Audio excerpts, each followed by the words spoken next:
TV KPM. Assalamualaikum warahmatullahi wabarakatuh dan salam sejahtera kepada semua calon SPM 2022.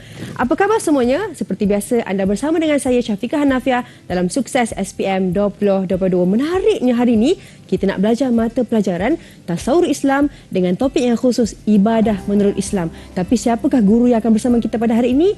Jom kita saksikan dahulu profil guru.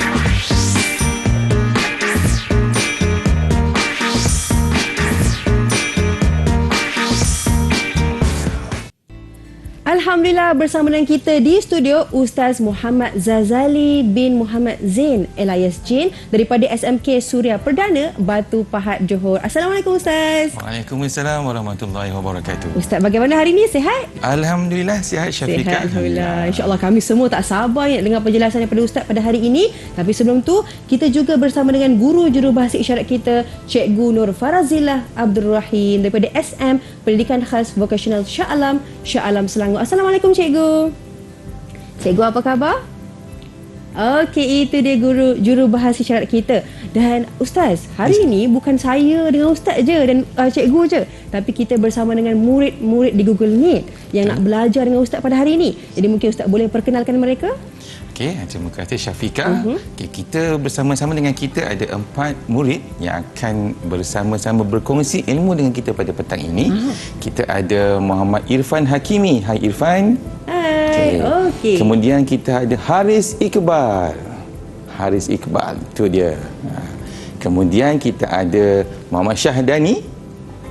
Okey, hai Syahdani, dan satu-satunya puteri yang ada di sini bersama-sama dengan kita dan Syafiqah. Okey, dan juga guru jurubahasa kita ialah Puteri Yana. Itu dia lah murid-murid akan bersama dengan kita dalam kelas pada hari ini. Nak dengar apakah tips, apakah teknik akan dikongsikan oleh guru kita untuk menjawab tasawuf Islam. Ustaz, saya tak sabar ni, murid-murid pun tak sabar saya rasa. Jadi jom kita mulakan kelas kita pada hari ini. Dipersilakan Ustaz. Okey, Assalamualaikum warahmatullahi wabarakatuh kepada semua calon SPM 2022 yang mengambil mata pelajaran tasawuf Islam. Jadi hari ini apa yang saya nak kongsikan dengan anda semua ialah bagaimana kita nak menguasai teknik menjawab khusus bagi topik ataupun tajuk ibadah menurut Islam. Tapi sebelum itu saya nak buat satu situasi. Boleh ke tak boleh? Boleh lah. Boleh. Okey. Jadi Ustaz, kita ada satu situasi di sini. Okey, situasi dia ialah ada seorang ni suka bersedekah.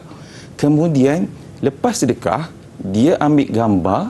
Kemudian gambar tu dia kongsi kat rakan maya dia kat media sosial masing-masing. Okey, persoalan dia, apakah perbuatan ini dibolehkan dalam agama Islam Syafiqah? Okay. Oh, tanya saya dulu Ustaz. Tak adalah. Okay, kita cuba tanya murid-murid dan rakan-rakan kita yang berada dengan kita ni. Okay, siapa nak bantu saya? Siapa nak bantu Ustaz? Ya, Syahdani. Silakan Syahdani. Assalamualaikum warahmatullahi wabarakatuh. Waalaikumsalam. Cikgu. Ya, Saya Dani nak beri pendapat. Okey, silakan. Saya rasa tak boleh sebab dia macam nak bagi tahu sampai kat orang tu kan. Dia macam riak dia boleh buat itu ini macam saya boleh bagi sedekah gitu. Macam tu lah. Okey, itu pendapat saudara Syahdani. Mungkin ada pendapat lain? Kawan-kawan yang ingin memberikan pendapat? Ada pendapat yang lain? Cikgu, boleh saya beri pendapat juga? Saya Puteri. Silakan Puteri. Silakan Puteri. Saya rasa perkara ini boleh dibuat sebab mungkin dia nak dia nak ajar orang buat baik. Jadi ia pun dianggap satu dakwah juga. Bukan dia nak menunjuk tapi nak ajar orang buat benda baik. Okey, terima kasih. Nampak tak Syafiqah? Ada 2 pendapat dan dua-dua pendapat itu betul sebenarnya. Pendapat itu dua-dua betul. Cuma tengok niat kita semasa kita buat ibadah tu sama ada kita nak menunjuk atau tidak. Tapi kalau kita nak buat itu sebagai untuk ajak orang buat benda yang sama, itu dibolehkan. Okay, so hari ini topik kita nak fokus kepada ibadah menurut Islam. Tapi sebelum itu, saya nak kongsikan dengan semua calon apakah topik yang perlu dikuasai dalam tajuk ibadah menurut Islam ini. Okey, yang pertama, calon kena tahu apa dia maksud ibadah. Kemudian kena tahu apa dia bahagian-bahagian ibadah. Kemudian kena tahu amalan yang berkaitan dengan ibadah. Kemudian kelebihan mengamalkan ibadah, implikasi mengabaikan ibadah. Kemudian bagaimana cara untuk tingkatkan kualiti ibadah, berkaitan ibadah dengan diri, dan juga yang last, cadangan ibadah-ibadah yang boleh diamalkan dalam kehidupan seharian. Jadi semua ini perlu dikuasai oleh murid, oleh calon, sebab nanti calon akan ditanya dalam soalan peperiksaan topik-topik yang sebegini. Jadi bila calon anda faham, insya-Allah anda boleh jawab soalan dengan tenang dan dengan yakin. Okey, itu dia. Pasti, insya-Allah boleh. Insya-Allah. Okey, pertama sekali. Okey, Syafiqah, kita teruskan boleh? Boleh. Boleh. Terima kasih Syafiqah. Okey, pertama sekali kita nak tengok apa dia maksud ibadah. Dalam maksud ni sebenarnya calon, bila kita sebut istilah, kita kena ada kata kunci dia sebenarnya, Syafiqah. Okey, apa dia kata-kata kunci yang ada dekat maksud ni? Saya dah bagi kepada 4 kata kunci. Okey, yang pertama kita ada pengabdian diri, kita ada perkataan, perbuatan, pengakuan, kita ada ikhlas dan kita ada berlandaskan syariat. Ini kata-kata kunci dia. Okey, saya minta bantuan Syafiqah kepada kawan-kawan kita ni. Ya. Murid-murid calon SPM yang dapat A+ nanti ni. InsyaAllah. Okey, siapa yang boleh bantu saya untuk bina ayat yang sempurna untuk maksud istilah ibadah ni? Siapa yang boleh bantu, Ustaz? Wah. Syadani, silakan. Pengabdian, maksud dia pengabdian diri kepada Allah dengan perkataan, perbuatan, dengan pengakuan serta ikhlas kerana Allah, mengikut syariat Islam. Alhamdulillah. Bagus. Itu adalah jawapan yang sempurna. Kalau saya lah sebagai orang yang menanda, saya akan bagi markah penuh. Hebat. Ya, tahniah Syadani. Okay. Jadi ini adalah maksud sebenar. Maksud sebenar apa dia ibadah dalam Islam. Okay, dia ialah pengabdian diri kepada Allah Subhanahu Wa Taala melalui perkataan, perbuatan dan pengakuan dengan ikhlas kerana Allah yang berlandaskan dengan syariat Islam. Maksudnya dekat sini, mana-mana ibadah perlu ada perkataan, perbuatan dan pengakuan. Contoh solat.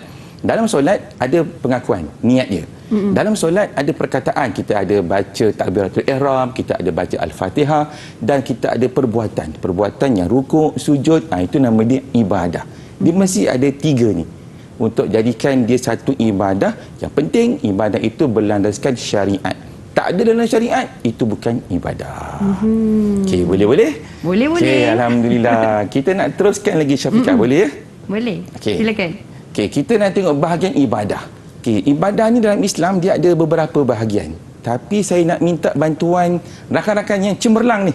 Okey, boleh tak bantu saya apa dia bahagian ibadah ni dalam Islam? Siapa nak bantu, Ustaz? Cikgu, saya Putri nak jawab. Okey, silakan Putri. Bahagian ibadah ada 2. Ibadah khusus dengan ibadah umum. Betul. Tahniah Putri. Ibadah dalam Islam terbahagi kepada 2. Satu, ibadah khusus dan ibadah umum. Okey, apa dia ibadah khusus? Apa dia ibadah umum? Okey, ibadah khusus ni amalan khusus antara individu dengan Allah Subhanahu Wa Taala yang ada dalam Al-Quran dan juga dalam hadis. Itu ibadah khusus. Manakala kalau ibadah umum pula ialah amalan yang dibuat untuk menghubungkan manusia dengan masyarakat.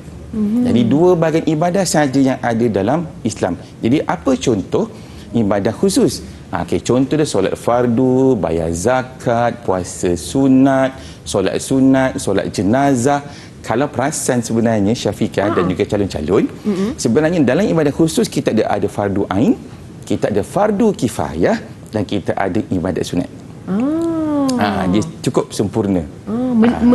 Orang kata apa? Melengkapi, Ustaz? Ya, Islam itu bersifat melengkapkan segala apa yang ada pada diri kita, insya-Allah. Maksudnya kita nak jaga hubungan dengan Allah pun ada yang fardunya, fardu ain, fardu kifayah dan juga sunat, Ustaz. Betul Syafiqah. Ni cemerlang ni kalau ambil tasawuf Islam ni, insya-Allah. Okey. Okey, untuk ibadah umum pula, contoh-contoh dia ialah macam bekerja, belajar. Okey, itu fardu ain. Kalau tak belajar rugilah. dia berdosa. Membuang halangan di jalanan dan membuat penyelidikan. Ini antara contoh-contoh ibadah-ibadah yang umum. Jadi setiap manusia, umat Islam yang berpegang kepada agama Islam, dia pastikan buat dua-dua ibadah ini. Kalau tak buat, kita rugi. Sebab dua-dua ni sebenarnya ada yang khusus. Sebab bila kita buat ibadah khusus ni, Syafiqah dan juga calon-calon, kita akan dapat hubungan dengan Allah lebih erat, lebih seronok. Itu yang kadang-kadang bila ibadah kita, solat contohnya, bila kita solat, kita akan terus seronok untuk buat solat. Itu sebenarnya. Tapi sebenarnya bukan dengan Allah saja, tapi dengan ibadah umum pun kita kena buat supaya hubungan kita dengan masyarakat akan bertambah erat.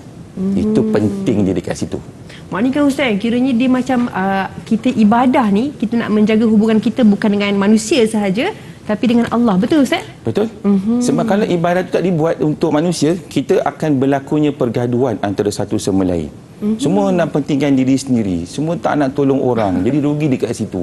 Lepas tu semua tak nak kerja, semua nak duit percuma je. Mana boleh. Kita kena kerja, kita kena belajar, kita kena buat penyelidikan tu sebenarnya supaya umat Islam dan masyarakat akan terus bertambah maju. Sebenarnya Syafiqah, bila seseorang itu mengabaikan ibadah, dia akan hilang rasa seronok untuk buat kebaikan. Cari tak? Kenapa tu Ustaz? Lagi sekali, saya nak tahu tu kenapa tu. Kenapa kan? Sebenarnya begini, apabila seseorang itu dia tak nak buat ibadah, dia malas nak buat ibadah, dia akan leka dengan dunianya sendiri. Dia akan terus buat keburukan sebab tidak ada orang yang tegur, tidak ada orang yang cuba untuk bantu dia. Tapi bila dia buat ibadah, sama ada ibadah umum atau ibadah khusus, mereka akan terbimbing dan terpimpin untuk jadi orang yang baik dan orang yang berakhlak mulia. Sebenarnya Syafiqah dan juga calon-calon, kalau orang itu berakhlak, maka dia jaga ibadah dia. Tapi kalau kurang berakhlak, dia kurang jaga ibadah dia. Maknanya kan itu pun bersangkut pautlah dengan ibadah kan Ustaz. Ya, betul, kalau Syafiqah. akhlak, kalau baik, insya-Allah ibadahnya pun baik dan niat ikhlas kerana Allah Subhanahu Wa Taala, insya-Allah. Jadi kita bagikan ruang, peluang untuk kita berehat seketika. Kita kembali selepas ini. Sukses SPM 2022. Didik TV KPM. Didik TV KPM. Kembali lagi dalam Didik TV KPM dalam slot Sukses SPM 2022, dan hari ini kita belajar mata pelajaran Tasawuf Islam dengan topik khusus kita Ibadah Menurut Islam. Dan hari ini kita bersama dengan Ustaz kita, Ustaz Muhammad Zazali bin Muhammad Zain. Ustaz, apakah tips yang nak dikongsikan lagi ni? Saya nak tahu ni, dipersilakan. Terima kasih Syafiqah. Baiklah calon-calon SPM yang akan dapat A+ untuk Tasawuf Islam. Kita akan kongsikan banyak lagi perkara-perkara penting untuk menjadi bekalan kepada anda menghadapi peperiksaan. Jadi untuk itu kita sambung kepada perkara penting yang lain. Kita tengok amalan-amalan yang berkaitan dengan ibadah. Kita ada belajar, kita ada solat, kita ada puasa, kita ada ibadah umum, kita ada penyelidikan dan inovasi. Ini semua amalan-amalan yang dibuat dan dilakukan oleh orang-orang biasa ataupun orang Islam ataupun yang bukan Islam.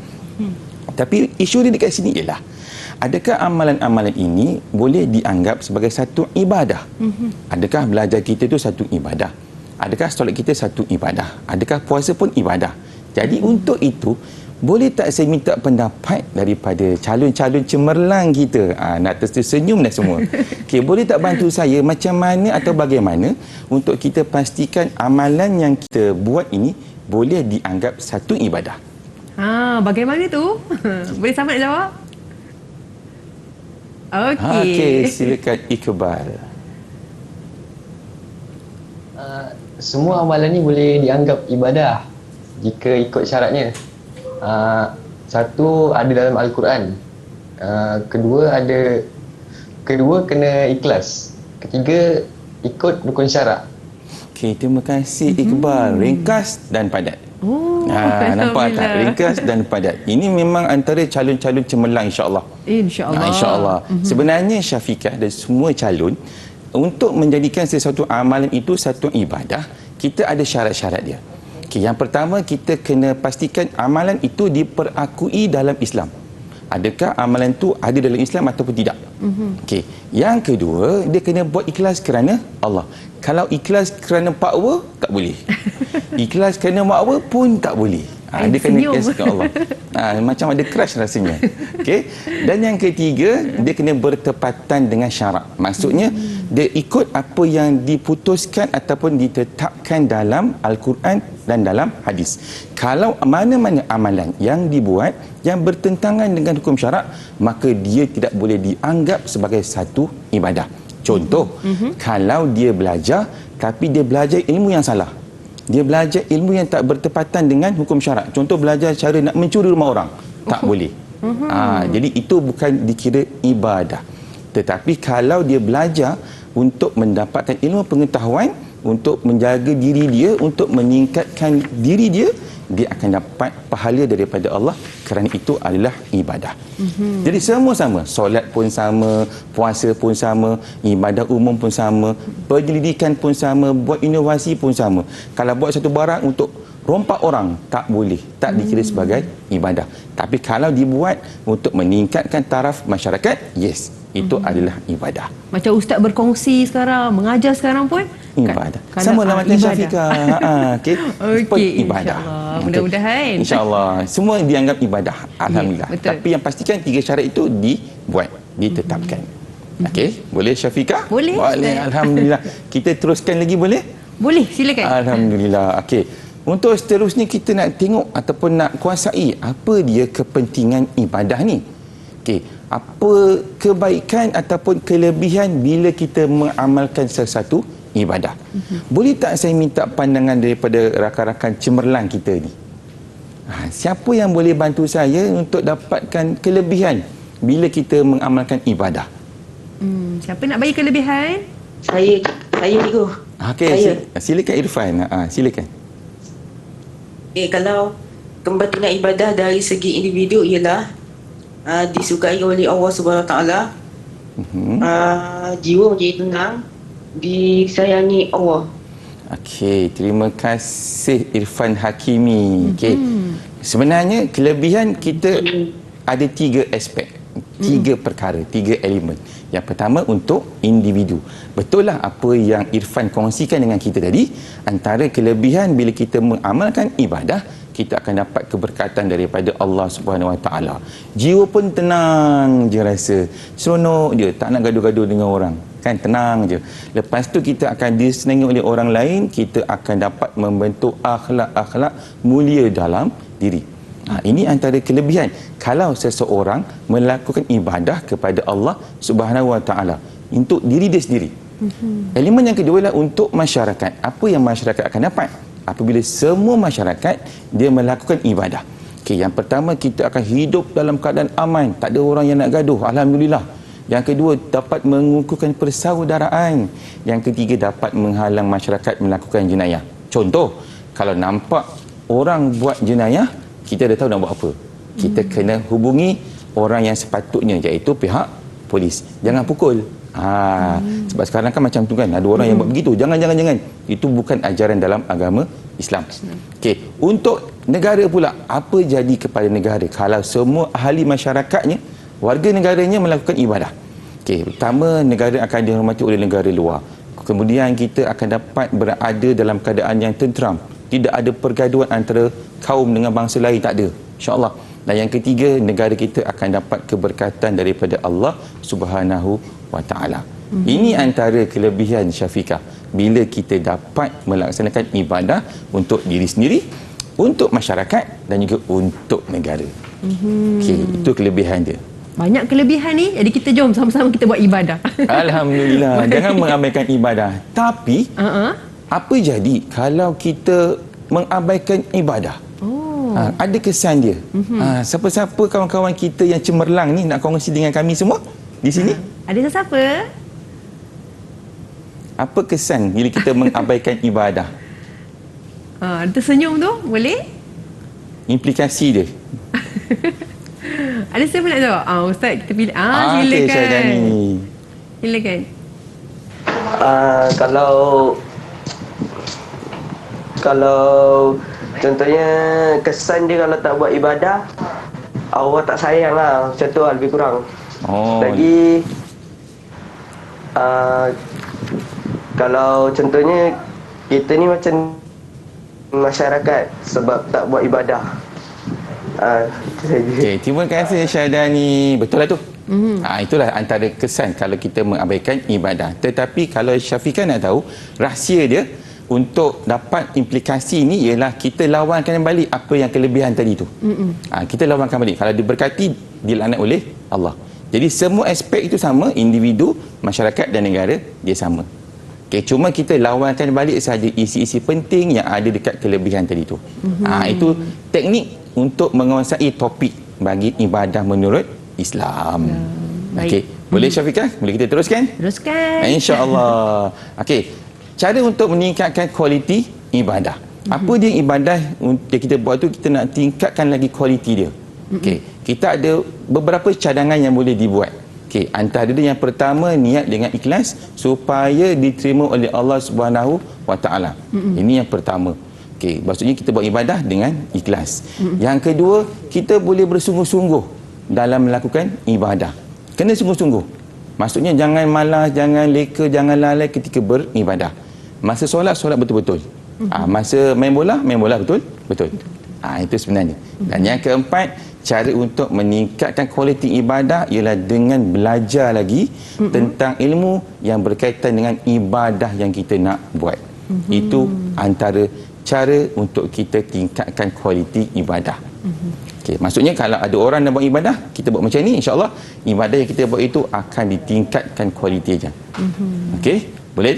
InsyaAllah. InsyaAllah. Alhamdulillah. Okey, apakah amalan-amalan yang boleh diamalkan dalam kehidupan seharian? Okey, sebenarnya ini perkara penting yang perlu calon-calon kuasai. Apa kita nak buat ni, ibadah apa kita nak buat? Okay, kita ada ibadah wajib, kita ada ibadah yang sunat. Apa-apa sahaja ibadah yang wajib yang Allah dah tetapkan, buat je. Jangan tinggal, jangan dipersoalkan. Apa sahaja ibadah sunat yang Nabi buat, kita buat. InsyaAllah hidup kita akan tenang. Okey, so sebenarnya dekat sini, jadi sebenarnya ini contoh-contoh ibadah wajib saya kongsikan. Kita ada solat fardu, puasa sunat, puasa bulan Ramadan, keluarkan zakat, itu semua antara ibadah yang boleh kita buat. InsyaAllah. Baik, itu dia penjelasan daripada ustaz kita, guru kita mengenai dengan kepentingan ibadah dan cara untuk meningkatkan kualiti ibadah dalam kehidupan kita. Banyak lagi kita nak belajar, tapi sebelum tu kita nak berehat seketika. Kita kembali selepas ini, Didik TV KPM. Didik TV KPM. Didik TV KPM. Kembali lagi bersama dengan kami di Didik TV KPM dan anda masih lagi bersama dengan saya Syafiqah Hanafiah dalam Sukses SPM 2022. Dan hari ini kita belajar mata pelajaran tasawur Islam dengan topik kita ibadah menurut Islam. Jadi Ustaz, kita semua nak sambung ni belajar daripada kelas Ustaz. Ustaz dipersilakan. Terima kasih Syafiqah dan semua calon SPM 2022. Untuk sukses, kita nak tahu bagaimana cara untuk menjawab soalan dengan betul. Sebab kita nak elakkan kesilapan semasa menjawab soalan. Okey, untuk itu, untuk pengetahuan calon-calon, sebenarnya untuk kertas tasawur Islam kita ada dua bahagian, bahagian A dengan bahagian B. Bahagian A ni ialah soalan-soalan yang berbentuk objektif pelbagai bentuk. Bila sebut objektif, maksudnya ialah soalan yang dikemukakan mesti hanya ada satu jawapan sahaja. Jangan bagi lebih. Nak satu je. Itu untuk bahagian A. Jadi kita tengok soalan ini. Soalan pertama. Ibadat ialah pengabdian diri seseorang melalui perkataan, perbuatan dan pengakuan hati yang berlandaskan syariat Allah Subhanahu Wa Taala. Okey, saya buka Syafiqah untuk kawan-kawan kita yang cemerlang ni. Siapa nak cuba soalan satu? Okey, siapa nak cuba soalan yang pertama? Cikgu, saya nak jawab. Okey, silakan. Putri, silakan. Jawapan nombor 1, jawapan dia ikhlas. Okey, alhamdulillah. Adakah betul? Kita tengok. Ya.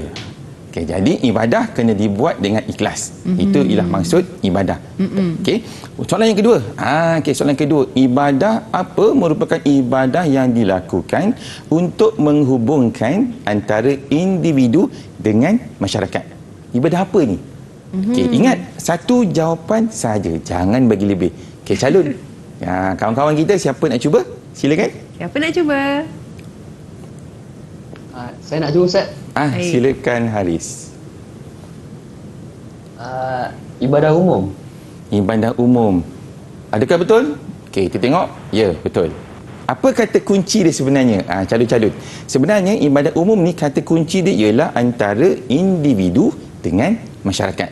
Apabila ada kata kunci individu dengan masyarakat, itu ialah ibadah umum.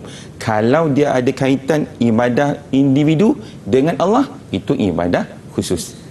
Kata kunci tu semat betul-betul dalam minda masing-masing supaya jangan lupa. Okey, ini ialah soalan yang pertama. Bentuk yang pertama iaitu soalan isi tempat kosong dalam sesuatu pernyataan. Kita ada lagi 4 sebenarnya bentuk soalan item pelbagai bentuk ni. Teruskan bersama dengan kita, jangan lari. Okey. Untuk bentuk soalan yang kedua ialah soalan dia tanya tentang istilah. Okey, maksudnya dekat sini calon perlu mengisi jawapan dalam ruang yang disediakan. Ingat tu calon, dalam ruang yang disediakan. Jangan tulis di luar ruang. Okey, kita tengok soalan nombor 3. Kewajipan individu atas usaha satu amalan yang dituntut secara tegas oleh syarak ke atas setiap mukallaf. Okey, siapa nak cuba kawan-kawan kita ni? Siapa nak cuba tu? Soalan nombor 3. Boleh? Siapa nak cuba? Okey, silakan. Silakan Irfan Hakimi. Jawapan untuk nombor 3 ialah fardu ain. Okey, fardu ain. Okey, betul. Ain. Terima kasih Irfan Hakimi. Okey, apa dia kata kunci untuk fardu ain? Ini saya kongsikan dengan semua calon. Kata kunci fardu ain ialah kewajipan individu. Yang kedua ialah ke atas setiap mukallaf.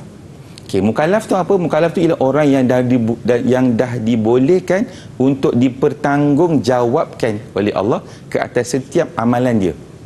Maksudnya kalau dia buat, dia dapat dia buat baik, dia dapat pahala, dia buat buruk, dia dapat dosa. Itulah mukallaf. Keyword dia kewajipan individu ke atas setiap mukallaf. Soalan yang keempat, amalan khusus yang disyariatkan oleh Allah sama ada fardu atau sunat. Siapa nak cuba? Kawan-kawan? Siapa nak cuba? Okey. Silakan Syadani. Ibadah khusus jawapannya. Ibadah khusus jawapannya. Penuh yakin dia menjawab. So penuh yakin saya beritahu, saya maklumkan itu adalah jawapannya betul. Cuma saya nak kongsikan dengan calon, katakanlah ada calon yang tulis jawapan macam ni. Dia ada 2 jawapan, ibadah khusus pun tulis, ibadah umum pun tulis. Ini yang saya kata tadi, jangan beri 2 jawapan, hanya 1 sahaja. Bila 2, walaupun ada jawapan yang betul, jawapan anda akan dianggap salah. Rugilah markah, tak ada markah. So nak tak nak, calon kena ingat, kena tulis jawapan 1 jawapan saja macam ni. Itu jawapan dia. Baik. Okay, ini ialah bentuk kedua bagi item objektif pelbagai bentuk. Boleh saya teruskan lagi Syafiqah? Boleh, cikgu. Okay, terima kasih. Okey, untuk bentuk yang ketiga ialah soalan yang berbentuk padanan dalam jadual. Okey, kita ada jadual P dengan Q, ada fardu ain dan ada dia punya contoh dia sekali dekat sebelah kanan tu. Soalan dia, P itu ialah apa? Tapi untuk tahu soalan tu apa dia, kita kena tengok dia punya dalam jadual tu. Kita ada bahagian ibadah khusus, kita ada contoh. P apa? Contoh dia menguruskan jenazah. Okey, fardu ain contoh dia zakat fitrah. Q contohnya menunaikan solat sunat duha. Okey, jadi kita nak tahu apa dia P, apa dia Q. Untuk nombor 5, boleh tak sesiapa calon-calon cemerlang kita bantu saya cari jawapannya? Siapakah calon cemerlang tersebut? Boleh angkat tangan. Ya, cikgu. Okey, silakan Putri. P ialah fardu kifayah. Okey, terima kasih Putri. Betul lah tu. Alhamdulillah, tahniah Putri. Jawapan dia memang fardu kifayah. Keyword dia apa? Bila kita nampak menguruskan jenazah. Jenazah itu ialah fardu kifayah. Bila seorang dah buat, orang lain terlepas daripada dipertanggungjawabkan. Tahniah Putri. Tu mampak tak calon-calon cemerlang? Semangat dia jawab. Okey. Nombor 6 Q. Okey, calon-calon sekalian, siapa yang boleh bantu saya untuk dapatkan nombor 6? Siapa nak bantu? Ada. Okey, silakan. Silakan. Sunat. Sunat. Tahniah Haris Iqbal. Betul tak tu? Sunat. Keyword dia nampak tak ada solat sunat duha tu? Itulah dia sebenarnya. Kadang-kadang dalam soalan tu dia ada bagi kita panduan untuk dapatkan jawapan yang tepat. Okey, kita teruskan? Boleh? Okey, ini soalan yang paling disukai oleh ramai calon. Tandakan right pada pernyataan yang betul, tandakan pangkah pada pernyataan yang salah. 7, 8, 9, 10. Okey, nombor 7. Kita nak tahu, kalau jawapan tu salah, tandakan pangkah. Kalau jawapan tu betul, tanda right. Right nama dia. Macam itulah. Okey. Nombor 7. Salah satu kesan melakukan ibadah ialah dapat mempengaruhi diri melakukan maksiat. Salah ke betul? Siapa nak cuba? Okay, kita pilihlah Ustaz. Kita pilih, saya pilih Iqbal boleh? Sila. Boleh. Iqbal, silakan. Iqbal boleh? Nombor 7. Mana Iqbal? Okey, silakan. Jawapannya salah. Yakin kan? Betul lah tu salah. Okey, bila salah, buat apa? Tanda pangkah. Jangan tulis salah. Salah jawapan tu nanti. Sebab ada murid dia eja SALAH. Oh, tak terima Ustaz? Tak boleh. Kena pangkah juga. Ingat tu calon. Kena ikut arahan yang ditetapkan oleh pihak lembaga peperiksaan. Nanti dia marah. Okey, yang ke-8. Ibadah perlu dilaksanakan dengan ihsan supaya diterima oleh Allah Subhanahu Wa Taala. Salah ke betul? Saya pilih Pilihlah Syafiqah, boleh je. Syahdani boleh? Okey, silakan. Jawapan dia betul. Jawapan dia betul. Betul lah tu betul. Tahniah Syahdani.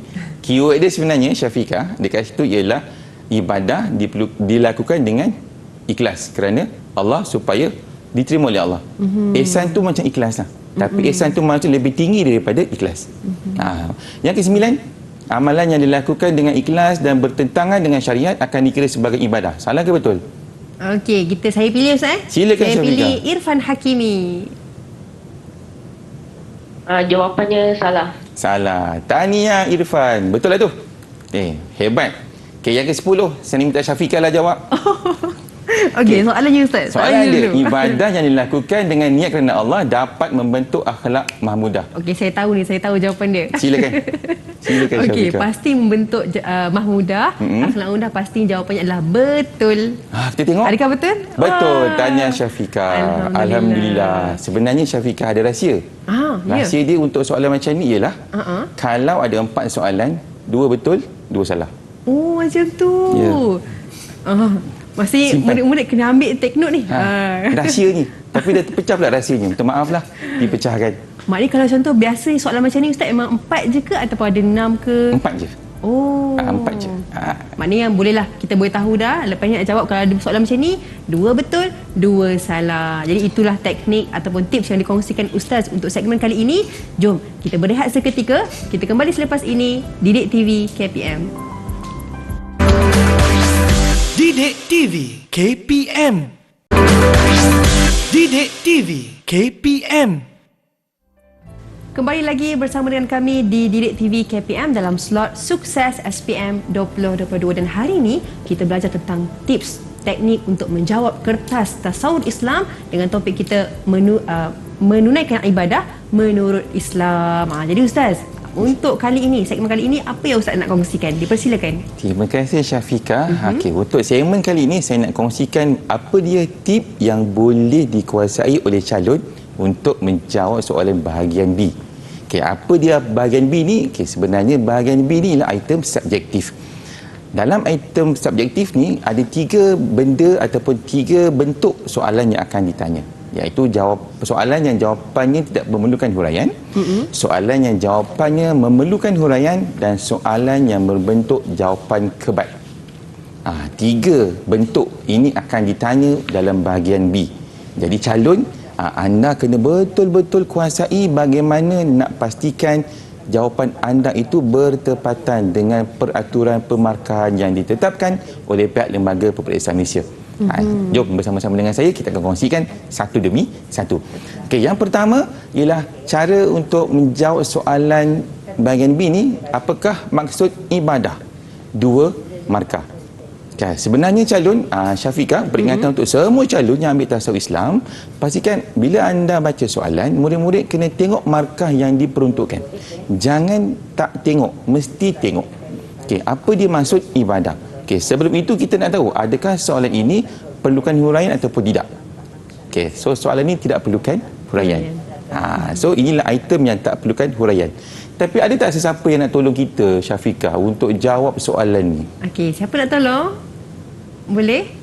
Kita pilih puteri lah, Ustaz. Okey, boleh juga. Kan?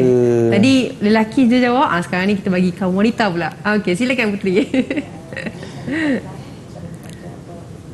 Okey, puteri, apa Boleh? dia maksud ibadah? Boleh buka mic? Okey. Terkejut dia. Pengabdian diri kepada Allah. Okey. Apa yang ada dekat pengabdian diri tu? Perkataan, Perbuatan, kita nak buat untuk siapa? Puteri. kerana Allah Ta'ala. Ya, okey, itu ialah kata-kata kunci yang kena ada dekat dalam maksud ibadah. Okey, bila kita tengok maksud ibadah ini ialah dia merupakan pengabdian diri kepada Allah. Dia mesti ada pengabdian diri, dia mesti ada perkataan, perbuatan, pengakuan, dia mesti ada ikhlas, dia mesti kena ada kerana Allah. Okey, bila ada cukup sifat jawapan ni, maksudnya calon akan dapat markah penuh 2/2. Itu sebenarnya. Baik. Okey. Okey. Jadi apabila calon-calon, apabila calon-calon dapat jawab dengan baik, maka calon akan dapat markah maksimum. Yang penting jangan cuai semasa menjawab soalan. Itu yang penting. Okey, untuk item seterusnya, kita nak tengok item seterusnya. Okey, soalan senaraikan dua bahagian. Bila macam ni, Syafiqah, calon-calon, dia nak dua jawapan dan markahnya cuma ada 2. Automatik tidak perlukan huraian. Okey, dua bahagian ibadah. Rasa-rasa ada tak calon yang nak tolong kita petang ini? Ada ke calon nak tolong kita? Syahidani. Angkat tangan dah. Okey, silakan. Yang pertama ibadah khusus, yang kedua ibadah umum. Betul. Tahniah Syahidani, tepat jawapan tu. Tak perlu hurai-hurai panjang-panjang, jawapannya macam tu je. Okey, ibadah khusus, ibadah umum. Tapi calon diingatkan kalau anda buat soalan macam ni, jawapannya kena buat macam tu. Bentuk point lah kita panggil. Okey, atas dengan bawah. Kalau boleh jangan buat satu ayat panjang. Nanti takut mengelirukan pemeriksa atau penanda. Bila calon buat macam ni, anda akan dapat 2/2. Alhamdulillah, dapat 2 lagi. Nampak tak? Kita kena tahu macam mana bentuk soalan-soalan yang ditanya dalam peperiksaan. Okey, boleh kita teruskan, Syafiqah? Boleh, Okay, Ustaz. Alhamdulillah. Untuk seterusnya, okey, terangkan 2 kelebihan ikhlas dalam beribadah. Okey, benda ni kenapa ada anak panah kat bawah tu, itu ialah petunjuk sebenarnya. Petunjuk apa? Okey, sebenarnya ini ialah soalan yang memerlukan huraian bila anda menjawab. Jadi, formula dia ialah ada fakta, tambah kata hubung, tambah huraian, dapat markah penuh. Tapi kata hubung tu saya cadangkan calon guna 3 ni saja. Sebenarnya ada kata-kata hubung yang lain, tapi saya cadangkan 3 ini saja. Cuma saya mencadangkan dan ingatkan kepada calon, jangan guna kata hubung dan. Tak boleh. Nanti pemeriksa akan anggap anda bukan bagi huraian, tapi anda akan bagi jawapan yang lain. So jangan guna dan. Okey, Jadi macam mana nak buat? Okey, kita tengok, minta bantuan lah sesiapa yang boleh tolong kita. 2 kelebihan. Puteri angkat tadi, Ustaz. Kan? Silakan Puteri. 1, kita akan diberkati oleh Allah kerana ikut perintah Allah. 2, disukai orang lain kerana suka tolong orang. Nampak tak? Jawapan Puteri dia cukup sifat tau. Cukup formula dia. Dia ada fakta, dia ada kata hubung, dia ada huraian. Dia guna kata hubung kerana. Sebenarnya calon, bila anda ada kata hubung, dia membantu penanda untuk kenal pasti yang anda buat huraian. Itu sebenarnya teknik dia. Jangan lupa letak kata hubung. Saya kongsikan jawapan dia. Okey, boleh. antara jawapan-jawapan yang boleh digunakan oleh calon, ini antara jawapan dia. Saya dah dah warnakan dah. Minta maaf, dah warnakan dah. Okey, maksudnya kerana itu ialah kata hubungnya. Okey, fakta yang kat depan, yang belakang itu ialah huraiannya. Huraian tu calon tak perlu huraian terlalu hebat sangat. Huraian yang ringkas tapi difahami. Itu sebenarnya. Kalau tengok balik dekat jawapan ni, semua itu cukup 4 markah. InsyaAllah. Sebab dia ada ikut formula kita, iaitu ada fakta, ada kata hubung dan juga ada huraian dia. InsyaAllah dia akan dapat 4 markah. Seronok tak calon? Itulah senang dia jawab Ustaz Saur ni. Dia taklah susah mana. Tapi kadang-kadang kita cuai sebenarnya. Saya yakin dengan Ustaz dah kongsi tips ni, pastilah insya-Allah mudah-mudahan kita dapat jawab dengan baik. InsyaAllah, kan? amin. Amin. Mudah-mudahan doa Syafiqah diperkenankan Allah. Amin. Alhamdulillah. Okay. Jom Ustaz, kita teruskan. Teruskan insya-Allah. Okey. Kita nak tengok soalan yang seterusnya. Okey, ibadah yang dilakukan dengan ikhlas dapat memupuk kepribadian diri yang positif. Adakah anda bersetuju dengan pernyataan di atas? Bincangkan. Soalan ni nampak macam susah kan? Dia memang susah sebab inilah soalan kebat. Ini nama dia kebat 6 markah. Maksudnya dekat sini calon kena bagi jawapan yang cukup sempurna. Cuma saya nak kongsikan dengan semua calon. Okey, formula dia begini. Kita ada fakta, kita ada huraian 1, huraian 2, huraian 3, huraian 4, huraian 5 dan kita akan dapat markah penuh. Saya tunjukkan jadual dia.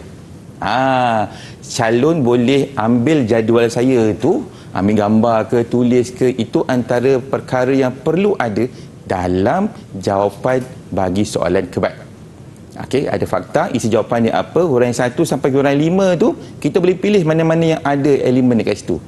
Kita ada contoh, boleh bagi contoh, boleh bagi kesan baik, kesan buruk, punca berlaku, cara atasi, kesimpulan. Kalau calon buat macam ni, insya-Allah dia akan dapat markah penuh. Dan pesanan saya Syafiqah untuk soalan kebat, buat dalam perenggan. Jangan buat dalam bentuk point by point. Baik. Okey. Ada tak calon-calon cemerlang kita nak cuba jawab soalan yang ini? Siapa nak jawab? Nak bantu Ustaz? Soalan kebat 6 markah ada? Soalannya apa tadi Ustaz? Ibadah yang dilakukan dengan ikhlas dapat memupuk kepribadian diri. Okay, saya pusing yang sinilah. Okey, ni nampak. Siapa nak jawab? Ada siapa nak cuba? Mungkin Ustaz boleh. Okey, kalau tidak ada, saya nak kongsikan satu benda penting. Nampak? Nanti saya akan kongsikan bagaimana saya nak warnakan dia. Untuk memastikan calon tidak silap bila dia buat soalan kebat. Okey, kalau tengok dekat sini, kita ada warna purple, warna merah, warna hijau, warna biru, warna merah. Okey, sebenarnya itu ialah isi-isi penting. Okey, kalau tengok ibadah yang dibuat dengan bersungguh-sungguh tu ialah dapat melahirkan akhlak mulia, itu ialah fakta dia. Okey, kerana ia mendidik kita untuk mematuhi perintah Allah. Huraian 1. Jika kita berakhlak mulia, kita akan disenangi oleh orang lain. Itu kesan baik. Okey, seperti kita suka membantu orang lain. Dia bagi contoh pula kepada akhlak mulia itu tadi. Huraian lagi. Jika kita melanggar perintah Allah seperti malas, melanggar perintah Allah itu satu kesan seperti malas solat, contoh huraian, kita akan dilaknat oleh Allah. Huraian lagi. Dia bagi huraian ini. Oleh itu kita hendaklah istiqamah dalam beribadah supaya hidup diberkati oleh Allah Subhanahu Wa Taala. Sebenarnya Syafiqah, calon-calon dalam sini dia ada bagi banyak huraian. Dan bila calon buat macam ini, calon akan dapat markah penuh 6/6. Dia mesti ada 6 perkara tu. Kita ada fakta, isi jawapan, huraian 1, huraian 2, huraian 3, huraian 4, huraian 5. 6 markah. Itulah rahsia kebat 6 markah. Okey, pastikan ada 6 ni, jangan lupa. Sebab kalau lupa, silap. Dan sebenarnya calon, kesilapan yang biasa anda buat, Syafiqah, biasa calon buat kesilapan dia ialah calon dia tak buat jawapan tu dengan sempurna. Dia buat ringkas sangat. Yang itu kita tak nak. Bila kebat, jawapan tu mesti lengkap 6 elemen tadi tu. Okey, insya-Allah. Ini ialah soalan kebat 6 markah. Saya nak kongsi dengan anda semua tentang soalan kebat 1-5. Kan pelik kan formula dia 1-5. Okey, kita pergi. Ini nama dia soalan kebat 1-5. Maksudnya lah ada soalan 1 markah ditambah dengan 5 markah. Okey, ibadah dalam Islam terbahagi kepada dua bahagian, ibadah khusus dan ibadah umum. Umat Islam perlu menjaga kualiti ibadah agar ia diterima oleh Allah Subhanahu Wa Taala. Okey, soalan pertama, senaraikan contoh ibadah umum. Okey, apa contoh ibadah umum? Okey, satu markah. Okey, tetapi kalau calon boleh bagi lebih daripada satu, jawapan salah ke tidak? Tidak. Sebab ini ialah soalan bentuk subjektif. Calon boleh bagi jawapan lebih daripada satu. Soalan yang kedua, cadangkan cara untuk meningkatkan kualiti ibadah. 5 markah. Bila soalan macam ini ataupun soalan yang sebegini bentuknya, ini ialah soalan kebat.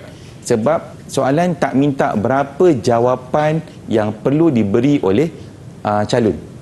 Macam ini calon pastikan ini ialah kebat. Okay. Kita nak share. Okey, contoh-contoh jawapan dia. Ke kita nak minta tolong bantuan kawan-kawan? Mungkin kali ni Okey. Ustaz. Okey, saya teruskan. Okey, sebenarnya ini adalah contoh ibadah umum. Ada banyak. Kalau calon jawab macam ini, belajar, membuat inovasi, bekerja, ada 3 jawapan. Tapi calon tetap dapat 1. Tapi calon tak salah untuk bagi lebih daripada 1. Itu dia. Okey, untuk soalan kebat yang 5 markah, soalan kebat 5 markah ni, yang tadi tu cadangkan. Calon kena cadang cara untuk meningkatkan kualiti ibadah. Soalan ni cadangan. Jadi calon kena bagi cadangan yang bernas dan bersesuaian. Jangan bagi cadangan yang bukan-bukan. Okey. Contoh dia. Okey. Ibadah yang dibuat dengan ikhlas. Keyword dia ialah ikhlas. Ya, nampak tak kita ada warna-warna tu? Itu ialah bentuk fakta, bentuk huraian 1, bentuk huraian 2, huraian 3 dan huraian 4. Dia akan dapat markah penuh. Pentingnya calon, anda kena pastikan jawapan yang anda buat ada huraian dia. Okey. Contoh jawapan ni ialah ibadah yang dibuat dengan ikhlas kerana ia mendidik kita untuk mentaati perintah Allah. Itu huraian. Dia dapat 2 markah. Jika kita ikhlas beribadah, kita akan disayangi oleh Allah. 3 markah. Hal ini akan menjadikan jiwa kita tenang. 4 markah. Oleh itu, kita hendaklah bersungguh-sungguh dalam beribadah supaya hidup diberkati oleh Allah. Cukup 5 markah, Syafiqah. So, itu ialah teknik untuk menjawab soalan kebat 5 markah. Okey. Saya nak kongsikan lagi satu. Ya. Boleh? Boleh. Okey, untuk soalan kebat 2, 4. Okey. Bila 2, 4 maksudnya ada soalan yang pertama dia 2 markah, soalan yang kedua dia 4 markah. Jadi untuk itu saya kongsikan soalan ni. Terangkan kelebihan solat fardu. Okey, kalau calon nak baca soalan, baca yang atas, itu dia punya panduan. Tapi soalan yang paling betul ialah yang nombor 1 tu. Terangkan kelebihan solat fardu. Agak-agaklah Syafiqah, apa kelebihan solat fardu ni kalau Syafiqah buat? Kalau saya buat, pastinya memperoleh keberkatan daripada Allah. Alhamdulillah. Betul lah tu. Itulah jawapan dia. Oh, itulah nampak tak? dia. Kan? Kita tak pakat kan? Okay. So, mendapat keberkatan hidup. Tapi, Syafiqah, calon, anda kena berhuraian. Kena pilih salah satu tadi. Kerana atau supaya. Okay. Kerana sentiasa melaksanakan perintah Allah. So, dapat 2 markah. Okay. Yang last, Syafiqah, kita 4 markah. Saya teruskan kongsi jawapan dia. Okey, untuk kenapa masih lagi ada orang Islam yang malas solat fardu? Malas. Tapi kena buat ayat yang sempurna sikit. Imannya lemah pun boleh. Imannya lemah. Kenapa tak sembahyang? Sebab iman lemah. Iman lemah. Kenapa lemah? Sebab buat banyak dosa. Apa contoh? Main game. Dan hal ini akan membuatkan kita tak ingat Allah Subhanahu Wa Taala. Itu je, Syafiqah. Baik, itu dia tips dan teknik yang dikongsikan oleh guru kita pada hari ini berkenaan dengan kertas tasawur Islam, ibadah menurut Islam. Jadi insya-Allah mudah-mudahan dapat memberikan sedikit sebanyak manfaat kepada semuanya, dapat menjawab kertas tasawur Islam dengan sebaik mungkin. Insya-Allah mumtaz. Jadi Ustaz, terima kasih banyak-banyak. Sama-sama. Terima kasih juga murid-murid yang setia menonton kami hingga hujung siaran. Insya-Allah kita berjumpa lagi di lain hari. Assalamualaikum warahmatullahi wabarakatuh. Bye-bye.